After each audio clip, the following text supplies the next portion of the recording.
xamante ñu bees la ñoo xamante ni ñu ngi jubal jubanti kooku war ñu ko seetaan. pour man daal loolu mooy li nga xamal mooy li wër. alors balaa ñuy jàll doyen Abbas ce qui se passe entre le Sénégal et le FMI. pas plus tard que voilà notation Moody's bi mu baissé pareille situation ak enjeu yi mu làmbool sur le plan économique tey finalement lan moo ci sa njàngat ak it xëy na yan pexe. parce que ñu ngi chercher équilibre sur le plan économique parce que tey am na yéene sunu kanam ay défis yoo xamante ni war nañ ko atteindre te ñaari at daanaka jàll na te ba tey nag FMI dërëmam duggagul ci réew mi te ñu ngi maintenir le cap. sëñ bi dafa jëloon kàddu gi ci man. daf ko ko foon. fekk mu ne woon si téléphone am na lu bëri lu mu développé. dëgg la. ma ànd ci ak moom. waaw sur les principes généraux. ok. mais fi ma doon développé. mi ngi ñeeroon les réseaux de blanchiment. xam nga blanchiment de capitaux. dafa am ci yu mu gën a gaaw. ma cité le président Ngouda Fall Kane nekkoon ancien président bu CENTIF. je le cite nee na j'ai remis avant de partir une centaine de dossiers à la justice concernant des ministres, des autorités étrangères des autorités étrangères. La lutte est l'une des plus grandes filières de blanchiment au Sénégal. mu tegal la si la grande vérité de l'ancien IGE sur l'audit des finances publiques, les corps de contrôle sont ONG ACRA, ces anecdotes le président Wade et cetera. di ko développé. ma lire ko nag. tënkal ñu ko ci. lim la bëgg a wax lan nga bëgg a wax fii. mooy réseau de blanchiment yi dafa bëri ay fànn lu jëm ci wàllu suuf bokk na ci réseau de blanchiment yu ñu gënoon a ràññ. lu jëm ci wàllu làmb bokkoon na moom ci li mu wax ni bokk na ci réseau yi nga xamante ne réseau de blanchiment la sans compter maintenant yeneen secteur accessoire yi nga xamante ne lim na ko pour que ñu bañ cee mën a xuus loolu nag yàmm sax waaw lu tax ñu arrêté Mbour 3 Mbour 4 du moins autant pour moi lu tax ñu arrêté ko bokkoon na ci mesures yi ñu njëkk a jël lu tax delloowaat naa la laaj bi mon cher doyen. lañ fa def bu dee dañ la jox une maison pour que nga dëkk fa. est-ce que jar na tey jii sëñ bi rek nga ñëw daggal ko fa 10 hectares. Ça c'est louche hein. Est-ce que parallèlement bugguloo ko enrichir en passant maintenant ci terre yi nga ko jox. la nga waxoon sànq dikkaan na xel ñaaw na xel tey na. xel mën na tey parce que pour yaa Moussa yow benn kër rek jaral na la 10 hectares. benn kër 350 mètres carrés gën kaa bëri doy na. pour nga fàtt ci sa njaboot. y en a qui en ont eu des centaines d'hectares. nga jógee fa. li xew VDN prolongé bi. ñu jël des mesures toj la fa nekkoon yëpp daaneel forêt classée ba fa nekkoon yëpp pour lan satisfaire une clientèle politique. litige boobu waruñu ko leeral dans quelles conditions la fa nit ñi amee comment floraison immeuble yi jaaxalu la dégg naa sax suñu benn ancien confrère te mu gàddaay moom dafa gàddaay. danañ ci ñëw. parce que sëñ bi war nañ ci ñëw. et cetera. waaw moom it ñu ngi koy jëñ suuf su yaatu. waaw moom laa la wax rek. donc xam nga yooyu ancien confrère dénoncé woon na ko ci jotaay benn consoeur ci wàllu suuf yi mu dajale. yaa Moussa xam nga man ban principe laa am. ban principe nga am. dossier yu ñu téye yëpp di ko tepp di ko benn nañ ko génnee teg ko sur la table. surtout. ne serait-ce que sur le principe. non conc moom amatul nag doyen. non waxuma la dafa am conc. dama ni la dossier yi. xam nga tey jii mën nga toppee Abbas benn dossier. waaw. ñu ni Abbas toppee nañ ko ci dossier bii 240 millions la. fekk am na dossier 10 milliards 100 milliards yu tëdd. affaire Petro-Tim bi waruñu ko leeral. waaw defe naa sëñ bi sànq mi ngi koy. enseigne bi. ba ñun ñu loolu waruñu ko tirer au clair am na li jar a topp te duñ la ko toppee mais dañ lay toppee ci. oui donc pour man. waaw. tey jii yaa ngi wax waaye dañuy xaar suba pour le dossier Alioune Sall et cetera. duñ xaar suba mais du benn dossier boobu rek moom moo nekk ci ndondam ah bon déedéet du benn boobu rek. allez sa 400 millions soxla wala ko xaw ma 400 non débat boobu amatul nee nañ amatul luñ koy. ku la ko wax 400000 amul. jéggalu amuloon ci diggante bi ca Kakao. waaw mën na feeñaat de.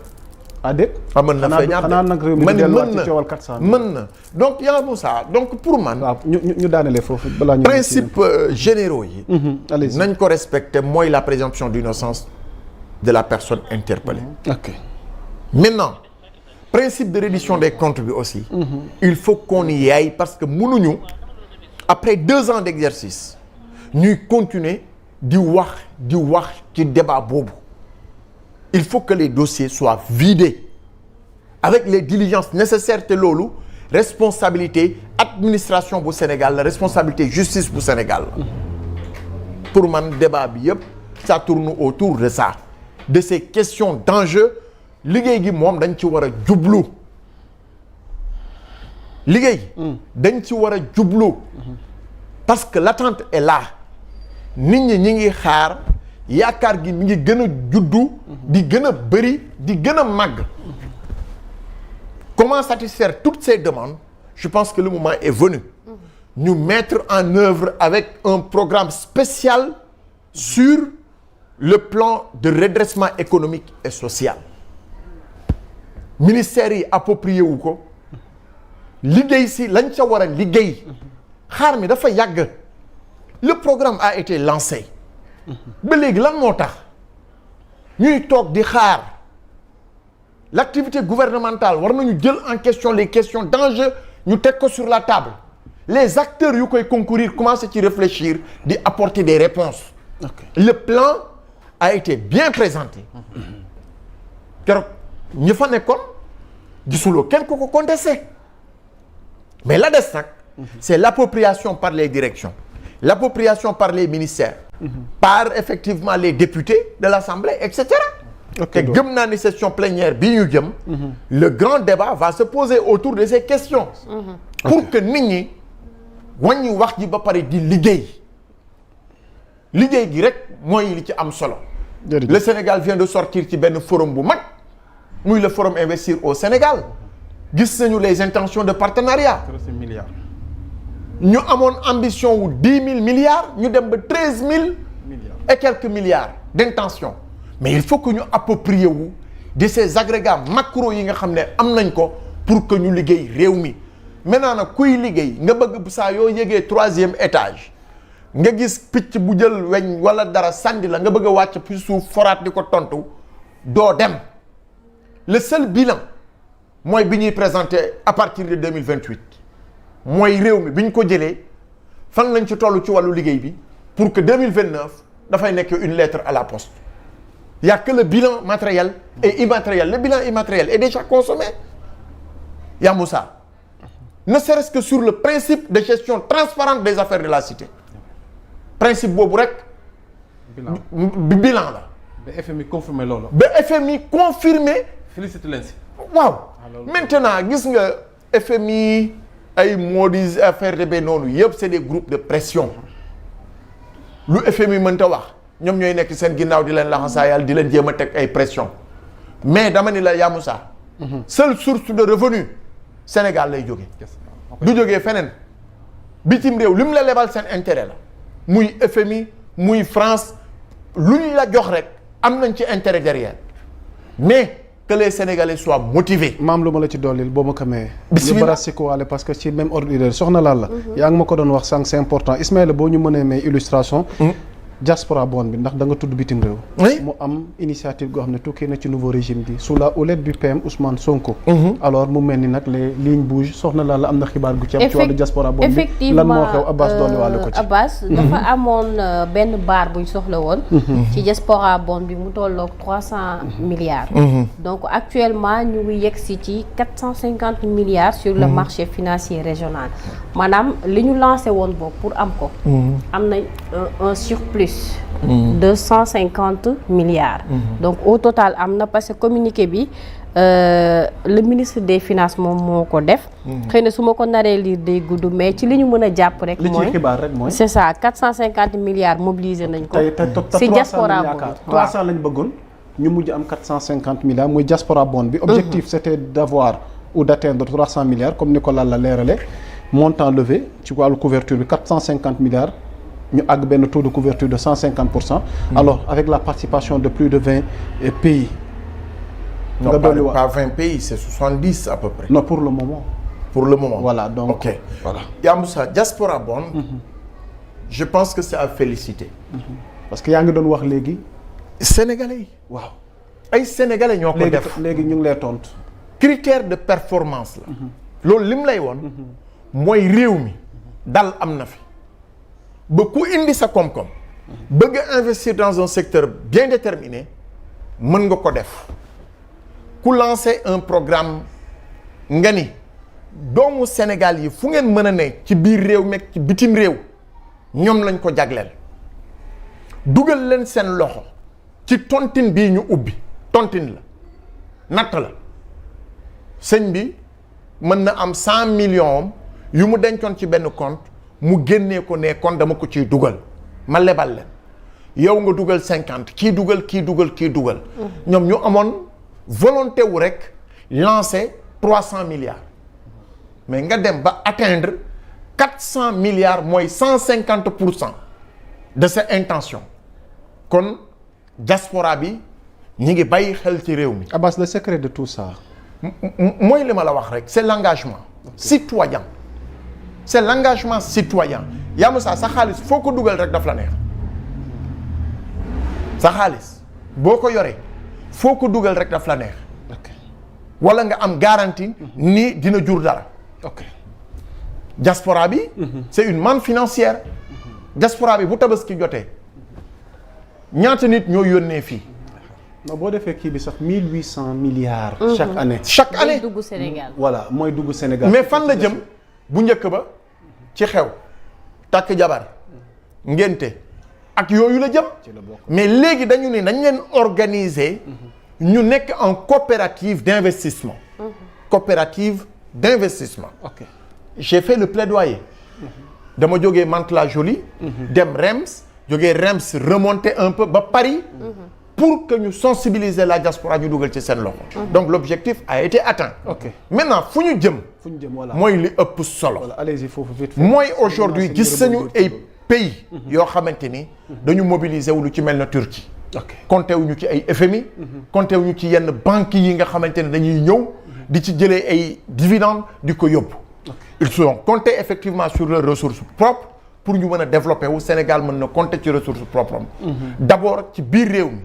ensuite ñu woo Sénégalais yi fu ñu mën a nekk. ñu ñëw jàpp ci koom-koomu réew mi parce que c'est le Sénégal qui va construire le Sénégal. pas des étrangers qui viendront nous construire notre pays. ci loolu laa bëggoon a daanele. rendre une mention spéciale au ministère te buñ si jóg. mais Abbas est-ce que amul aussi benn manque de communication parce que bi ñu lancé diaspora bond bi. amoon nañu bëri dañu amoon ay difficultés aussi parce que est-ce que prévoir nañu communication bu claire ci tamit nit yi naka la ñuy dugalee seen xaalis xam nga koppar moom foo koy dugal nag dafa war a leer. une première. voilà. c'est une première ñu lancer lii au Sénégal forcément dina am ay lënt-lënt. dina am et cetera mais bu ñu toogee évaluer xamoon nañu ni que ni ñoom ñi amoon ambition 300 milliards sax. bu leen neexoon ñu defoon ko 1000 milliards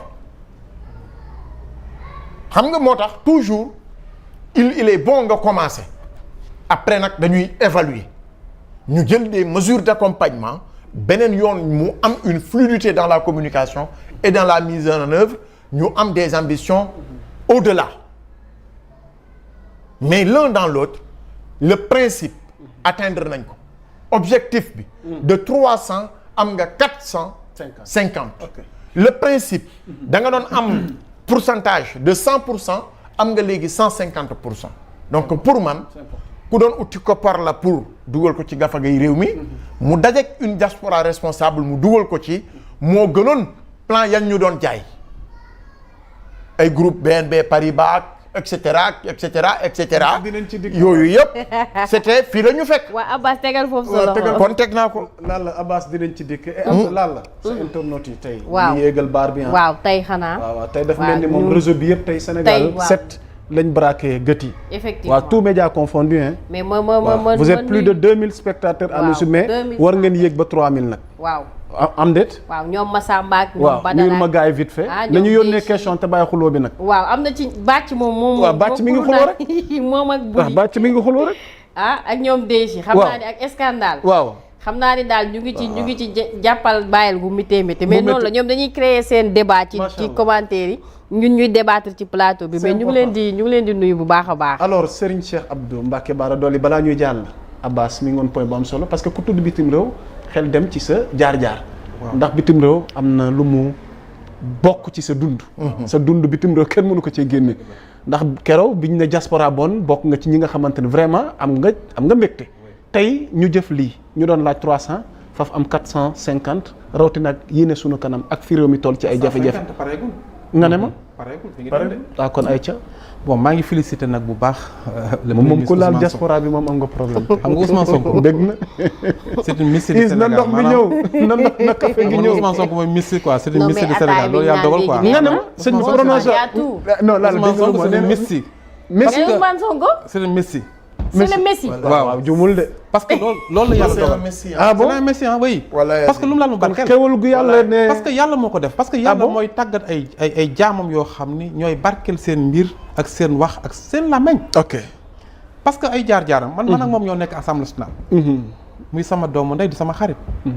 bu julli aju masaa jot man ak moom. internet bi nee na sëñ bi xanaa dafa am cofeel goo ëmbal Ousmane Sonko. mais dañoo bokk lépp. waaw leen bokk parce que nee nañ booy tudd Sonko da ngay. parce que sama xarit la. xam nga Sénégal yi xamuñu Ousmane internet bi nee non Sénégal yi mais sëñ bi man bu woon naa nga ñëw non loolu du ma si décevoir parce que wax naa ko parce que Khady Ngom ak Bousso Ngom mi mu jur ñoo bokk menn maam. ñoo bokk maam. ok c'est-à-dire kenn mënuñoo xaje man sëñ Touba doy na ma sëkk. mais mbokk nag yàlla moo koy def. te yaayam Khady Ngom la Bousso Ngom la ñoo bokk menn maam mu ñu jur. macha allah te loolu moom loolu yàlla moo ko def avant tey te loolu nekkul débat léegi la kaam nañu wax ci mbir mi waaw nit ñi dañ ko xamul. man naa xam Ousmane. nga ne ma. Ousmane bu masaa nekk assemblée nationale ci man kese lay fréquenté. ndeysaan. bañ naa ko maanaam ba am na si benn logiciel boo xamante ni pour que mu ne ma Cheikh Abdou kaay ma esleel la benn affaire ci sa kii nga xam ne booy waxati kenn du la écouter Ousmane moo ma ko defaral. nga ne ma waaw. moo la woon secret boobu. moo ma ko defal sama téléphone. ba jamono ñu ngi may sonal parce que gars yi mën na defoon maanaam premier